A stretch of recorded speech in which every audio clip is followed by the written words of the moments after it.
రంగనాథ్ మిశ్రా అని supreme court judge గారు.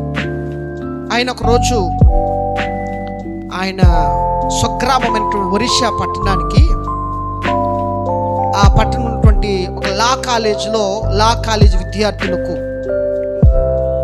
Speech ఇవ్వటానికని ఆహ్వానించబడితే, చాలా కాలం తర్వాత రంగనాథ్ మిశ్రా గారు తన సొంత రాష్ట్రం ఒరిస్సా పట్టణానికి వెళ్ళారు. ఒరిస్సా పట్టణానికి వెళ్ళిన వెంటనే చాలా కాలం తర్వాత వచ్చాను కదా, మా రాష్ట్రం ఉన్నటువంటి దేవుణ్ణి దర్శించుకుని, మొట్టమొదటిగా దర్శించుకుని వెళ్దామని ఒక గుడికి వెళ్తా ఉంటే, గుడి మెట్లు ఎక్కి వెళ్తా ఉన్నాడు. పైకి వెళుతూ ఉండగా వెనకాల నుంచి రంగనాథ్ బాబు అని పిలిచారంట.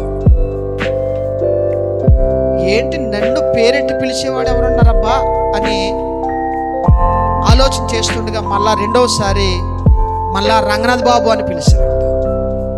ఇక్కడ ఎవరబ్బా ఇంత ధైర్యంగా నన్ను పేరు పెట్టి పిలిచేవారు? ఎందుకంటే ఆయన సుప్రీంకోర్టు జడ్జి గారు కదా, చాలా గౌరవం.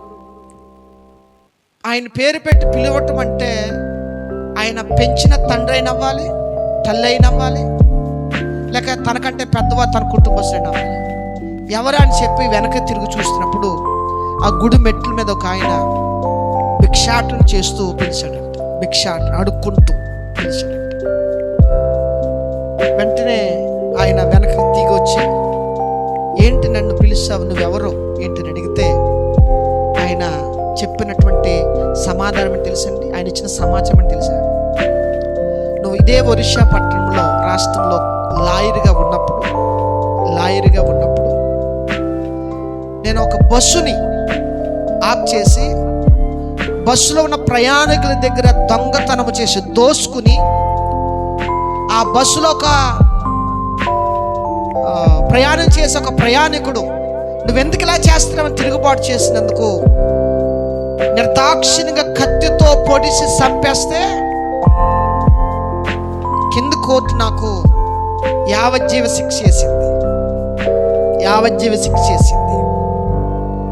కానీ నా దగ్గర ఉన్న డబ్బుతో కొంత ధనాన్ని మీకు ఇచ్చి నా తరపున వాదమని పై కోర్టుకు వెళ్తే, నా తరపున మీరు వాదించి కింద కోర్టు ఇచ్చినటువంటి తీర్పు తప్పు అని నాకు విడుదల కలిగినట్లుగా, శిక్ష నుంచి తప్పించబడినట్లుగా నా తరపున మీరు వాదం చేసి వాదించి నాకు విడుదల కలిగించారు.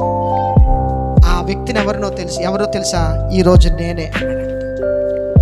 అవునా అని ఆశ్చర్యమైపోతే, ఏంటి మరి ఇలాగైపోయావు అని అడిగితే, ఆ రోజు నీకు కొంత సొమ్ము చెల్లించి నీకున్న సమాచారం, తప్పుడు సమాచారం ఇవ్వటం ద్వారా శిక్ష నుంచి అయితే, ఆ రోజు కోర్టు శిక్ష నుంచి అయితే తప్పించబడ్డాను, కానీ ఆ సర్వోన్నతుల దేవుని తీర్పు నుంచి మాత్రం నేను తప్పించుకోలేకపోయాను. ఆ తర్వాత కాలంలో నాకు కుష్ఠరోగం వచ్చింది. కుష్ఠరోగం వచ్చి కాళ్ళు చేతులు మొత్తం అన్నీ పాడైపోయాయి, శరీర అవయవాలన్నీ పాడైపోతే, నాకు వచ్చిన రోగాన్ని బట్టి నా ఇంటి వారు కూడా నన్ను ఏం చేశారు? బయటకు తరిమేశారు. దిక్కులేని స్థితిలో ఉన్న ప్రాణాన్ని కాపాడుకోవటానికి ఇక్కడ ఈ గుడి మెట్ల మీద భిక్షాటన చేస్తున్నాను అని చెప్పడం నిర్ఘాంతపోయి రంగనాథ్ మిశ్రా గారు ఆయనకు ఒక 100 రూపాయలు చేతిలో పెట్టి వారు దేవుని దర్శించుకోవడానికి వెళ్ళిపోయారు. తర్వాత ఆయన పిలువబడిన ఆహ్వానించినటువంటి లా కాలేజీలో స్టూడెంట్స్ మధ్య ఆయన స్పీచ్ ఇస్తూ ఇదే మాట చెప్పారంట.